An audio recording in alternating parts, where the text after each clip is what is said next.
Paz e graça da parte do nosso Senhor e Salvador Jesus Cristo. Eu quero meditar com você neste domingo anterior ao domingo da Páscoa.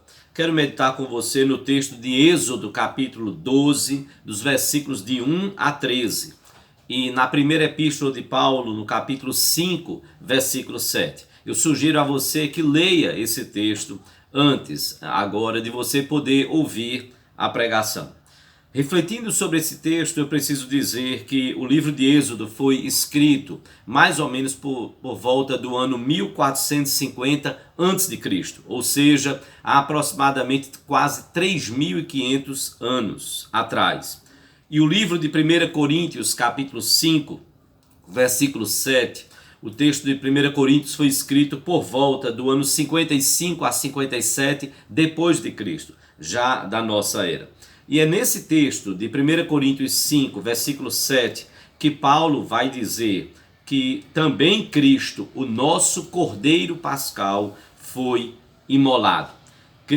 Paulo diz então que o Senhor Jesus, ele é o nosso Cordeiro Pascal, o Cordeiro da Páscoa. E nesse contexto eu quero então fazer um link, uma ligação com o texto de Êxodo capítulo 12, dos versículos de 1 a 13. Há algumas características lá do cordeiro que era usado na Páscoa. A Páscoa foi a festa estabelecida por Deus para o povo de Israel, para que sempre pudessem lembrar da libertação que Deus operou ali no meio do povo, tirando o povo da escravidão do Egito, depois de 430 anos que o povo de Israel estava escravizado. Que relação há, que ligação há entre Jesus e o Cordeiro ali da Páscoa de Êxodo capítulo 12? Nós queremos afirmar que Jesus é o nosso Cordeiro Pascal.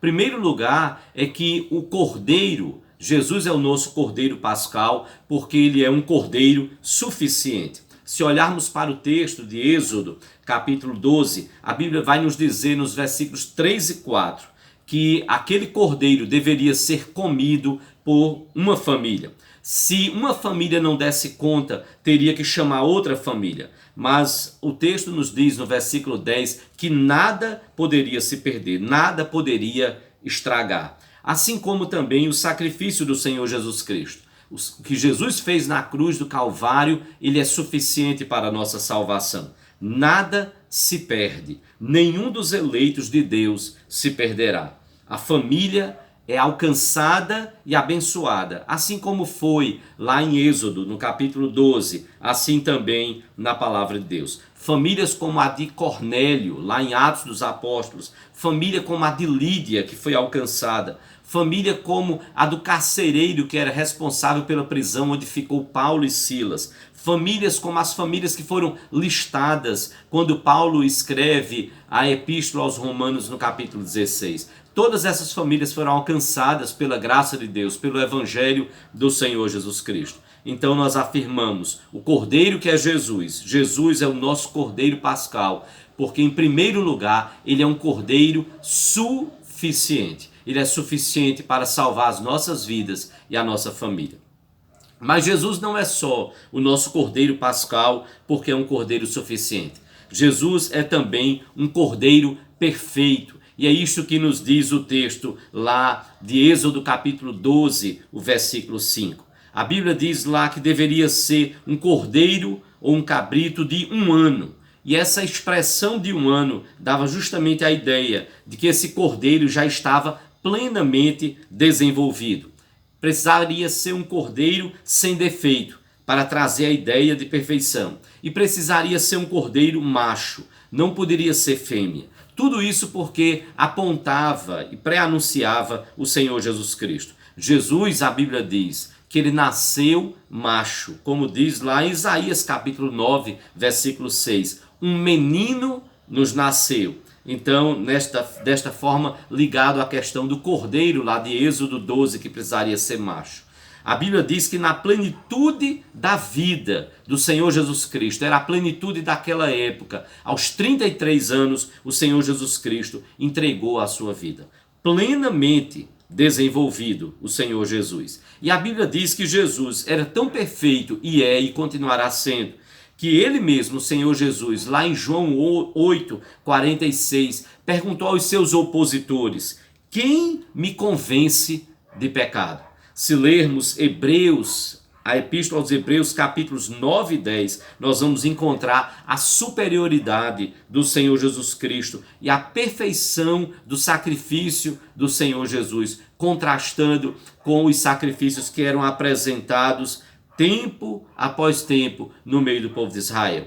Então Jesus é o nosso cordeiro pascal, porque ele é um cordeiro perfeito, assim como precisava ser perfeito o cordeiro lá de Êxodo capítulo 12. Mas Jesus também é o nosso cordeiro pascal, como a Bíblia nos diz, porque ele foi o cordeiro imolado no crepúsculo da tarde, como nos diz o versículo 6 lá de Êxodo capítulo 12. Esse era o horário estabelecido do sacrifício. Os fariseus, mais ortodoxos, estudiosos da lei, entendiam ser este o período em que o calor do sol era mais ameno, possivelmente entre as 15 e 16 horas, e então esperando ali o pôr do sol. Esse sacrifício era feito conforme a orientação lá de Êxodo, capítulo 12. E é interessante quando nós olhamos o texto de Mateus, capítulo 27, a partir do versículo 45, os versículos que se seguem, Mateus registra que na crucificação, quando Jesus foi crucificado, da hora sexta, como era chamada, a hora sexta era aproximadamente meio-dia, até a hora nona, que era aproximadamente às 15 horas. Das 12 às 15 horas, houve trevas sobre a terra.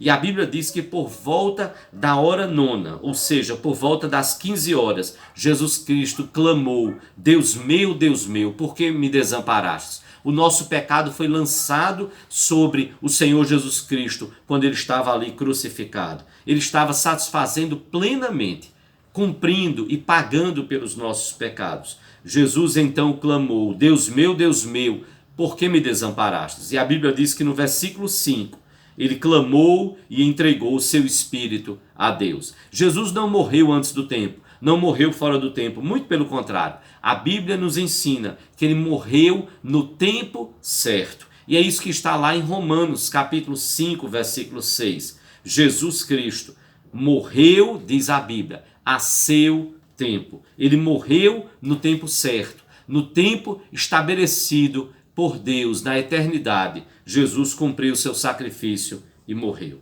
Jesus é o nosso cordeiro pascal, porque ele é um cordeiro suficiente, porque ele é um cordeiro sem defeito e porque ele é um cordeiro que foi imolado. Ele deu a sua vida por nós.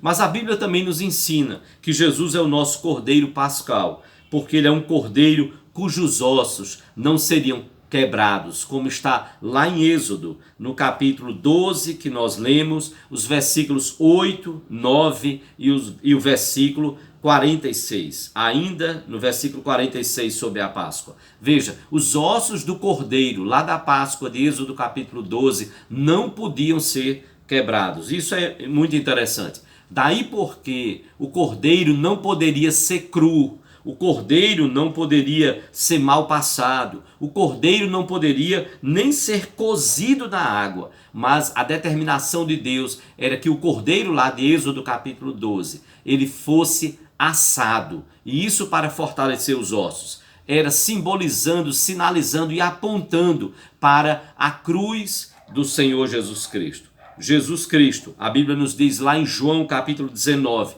a partir do versículo 31 a 37, o Senhor Jesus Cristo, as pernas, os ossos dos malfeitores que foram crucificados com ele, foram quebrados a pedido dos soldados, dos judeus, quebrados os ossos dos malfeitores pelos soldados, a pedido dos judeus e por ordem de Pilatos. Isso para apressar a morte daqueles malfeitores que foram crucificados com o Senhor Jesus Cristo.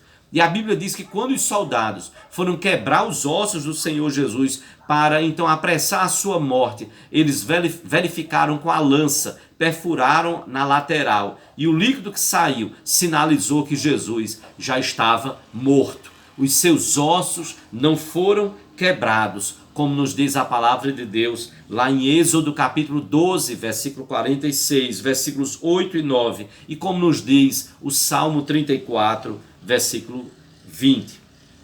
Mas por último, eu quero dizer, afirmando pela palavra de Deus, que Jesus é o nosso Cordeiro Pascal, não só porque ele é um cordeiro suficiente, não só porque ele é sem defeito, não só porque ele foi imolado, ele morreu por nós, não só porque os seus ossos não seriam quebrados e não foram quebrados os seus ossos, mas também porque ele é um cordeiro cujo sangue, Jesus é o cordeiro cujo sangue é o único meio para a nossa salvação.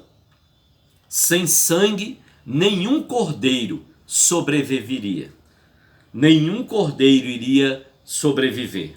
Uma vida precisaria ser sacrificada para que outros pudessem viver. E foi assim que aconteceu com o Senhor Jesus Cristo. A Bíblia nos diz lá em Êxodo capítulo 12, versículo 13, nos traz o sentido da palavra Páscoa. A Bíblia nos diz lá em Êxodo 12, 13, quando eu vir o sangue, Deus estava dizendo, quando ele mandasse o anjo destruidor que iria passar nas casas lá do Egito, para exercer o juízo sobre os deuses falsos e sobre aqueles que adoravam os deuses falsos do Egito.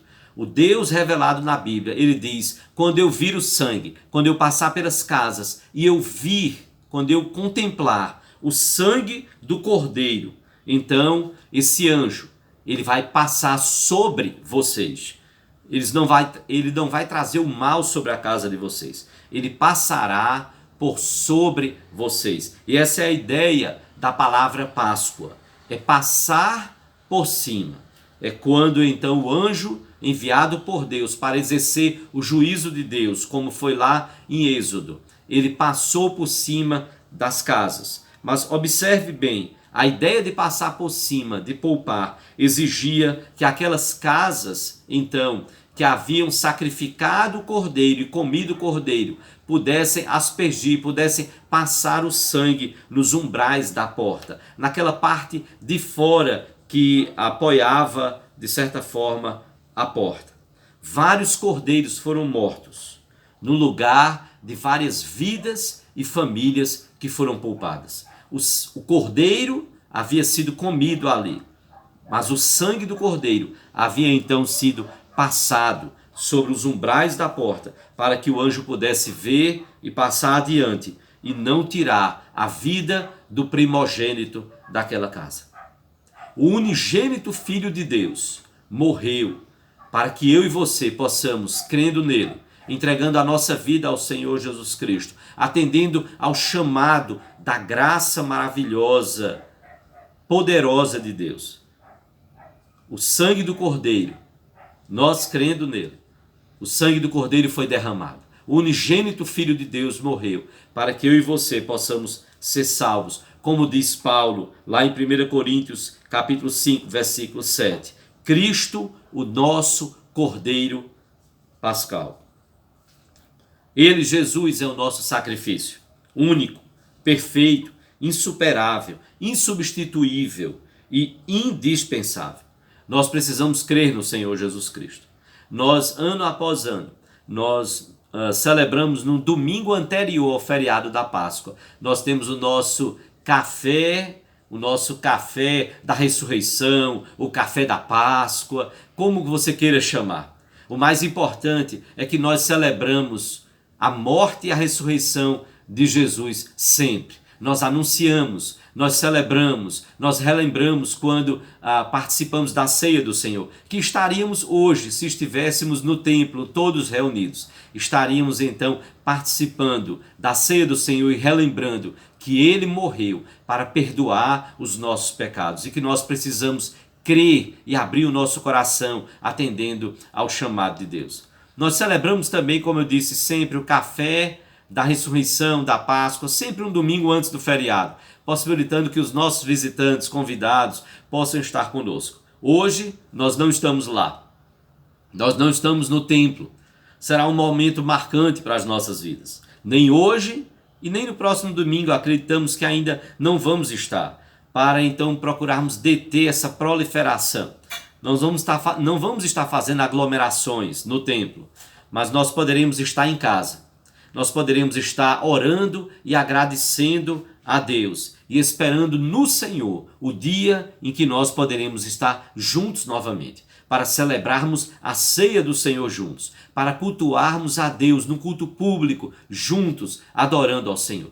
Enquanto esse tempo não chega, celebre e adore ao Senhor Jesus Cristo na sua casa. Reúna a sua família, reúna os grupos pelos modos e meios virtuais que nós temos. Adore a Deus, use esses meios que nós temos. Que coisa maravilhosa. Podemos estar vendo uns aos outros. E isso deve nos dar uma grande lição quando voltarmos. Que nós não desperdicemos o nosso tempo.